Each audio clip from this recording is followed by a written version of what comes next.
Tree kangaroos are one of the most interesting yet least known about species in Australia.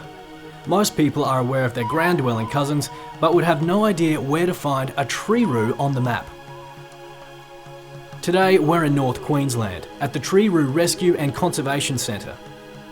It's a non-profit organisation that rescues and rehabilitates orphaned, injured or displaced Australian tree kangaroos. We've actually got 2 species of tree kangaroos here in Australia, endemic to Australia and unique and nowhere else in the world, and that is the Lumholtz tree kangaroo, which is found between Cardwell and Daintree, and the Bennetts, which is found north of the Daintree River. It is amazing that most people don't know anything about them. Karen currently has 11 tree-roos in care, more than she's ever had at one given time. Scotty's an adult male. So he's nearly grown, he's not fully grown, he's still a youngster, he's probably about 4 years old. He was found jumping around the suburbs of Atherton, which is one of our big, well, it's not a huge town, but a town here in the Tablelands, and bouncing into fences and not knowing where he was and climbing into yards with dogs. Scotty's got brain damage, he's got neurological damage, so he's a good example of, we don't know how, whether he was hit by a car or whether it is something to do with nutrition. This is not how a normal tree kangaroo adult, or any boy in fact, would act. So he's acting more like a hand-raised tree kangaroo than a wild one. Something's happened to him. Now the reason we don't want to release him is he has no depth perception. So when he jumps, hey Scotty, when he jumps from his log down onto the other log, perhaps as an example, he hits his chest instead of landing on his feet and hands, and I'd be worried that he would do that in the wild. If he did it 20 metres up, it could be fatal. And he definitely has some sight issues in his right eye, which is probably why he hasn't got that depth perception. He's a very handsome boy. A return to the wild for Scotty isn't likely to work out, so it's possible he may have a future in a captive breeding program or as an education animal.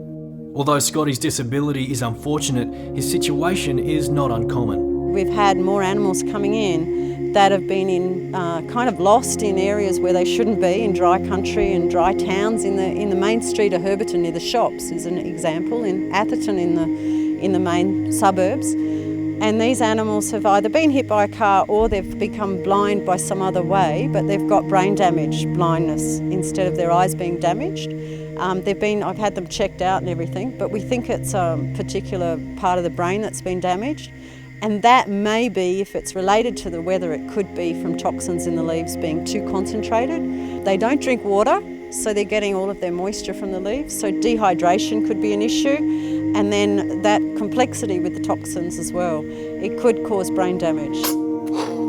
This one was hit by a car and she's got, her right eye's completely damaged. It's got dislocated lens and it's got a bit of glaucoma as well. So you can see her eye's damaged there. She's not in pain, I've had it checked.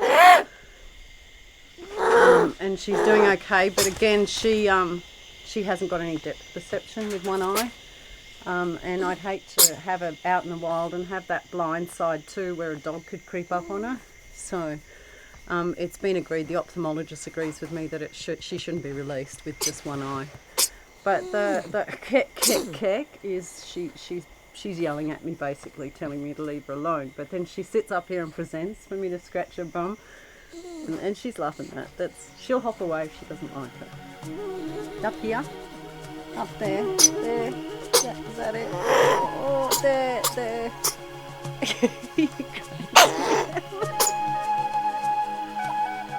Each individual animal needs to be kept well fed and mentally stimulated. Tree climbing is a daily exercise here. While a normal kangaroo would have no hope on these branches, tree kangaroos have some unique adaptations. They've adapted shorter, stockier, little fat, padded back feet. And they're bigger, musclier arms with big claws for climbing, and this huge, beautiful long tail for balance. And they can actually walk, move their back legs independently, which other kangaroos can't do. And that makes it easier for them to actually walk forwards and backwards along a branch or They can move their ankles inwards, which helps them climb up and down vertical branches. So for a kangaroo, they're quite clever and they're very good climbers. While the adults are experienced in the treetops, climbing is something youngsters need to learn. Margit is a local wildlife carer who currently has 2 cheeky joeys in training. It's a very slow process. It's basically months of learning to climb, of exercising in the enclosure. During those months, I change the branches, the furniture in there a lot, add more rope, add old branches, dead branches, so that they actually snap off, that they learn, hang on, there is a crack, and then I fall down to the ground, so that they associate all these things. It's really, you can't just give them a week there and then take them out in the forest. That would be, dreadful. I've had tree-kangaroo joeys up in a tree for 2 days, and they just couldn't see a way to get down. So it really needs to be a long, drawn-out process. When it comes to tree kangaroo joeys, the climbing isn't restricted to the exercise yard. In the house, they actually climb a fair bit because climbing is so much part of their dimension. So they give anything a go. Not always successfully, I might add. If some material that they try to climb up might be too light or too flimsy. Even in the household situation, they're learning experiences all the time. Just like human offspring, the joeys are reliant on Margit for all of their needs. I think they really see me as a mother because, they get the food from me, and they get the new experiences of new food. Like, if I give them a vegetable, they might not eat it. If I put it in my mouth or bite a piece off and offer it again, just seconds later, they will sniff at it or give it a go. So, this is what mother does. Mother introduces them to foods, and mother gives them security and shelter. And of course, they love coming in my shirt. It's their pouch. So I really think I am looked at as their mum for that food and security that I can give them. Although the 2 joeys keep Margit preoccupied, there is also a visitor from the wild who pops in from time to time. A large alpha male called Jeffrey. Well, Jeffrey was smaller than Annalie is now when he first came in. His mother was a roadkill. I knew pretty early in the piece that he was alpha male material. He's a very strong-minded boy. And, excuse me, Annalie, you want to say hello to Jeffrey? You can say hello to Jeffrey. Say hello. Hi, Jeffrey. You're all excited, aren't you? You're so excited. He's strong. He's a wild boy. He does everything that another wild animal would do. He's got his ladies out there. He's got, I'm sure, quite a few joeys out there. He fights with the boys. He's such an able animal, and he's hand raised. I still get so excited every day he comes in.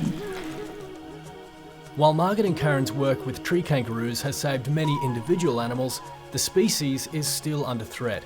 Due to habitat fragmentation, many tree-roos are being forced to cross urban landscapes in the search for new territory. It's during these times they're at most risk of being struck by cars or killed by dogs. Even the best trained dog will chase a tree kangaroo, and just chasing them stresses them out and makes them very sick. And when you're driving around during the day, look out for them as well.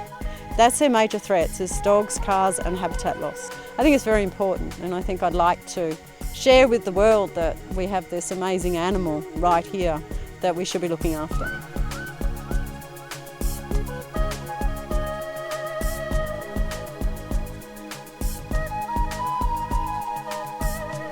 Do you have a favourite species of kangaroo? Let me know in the comments below.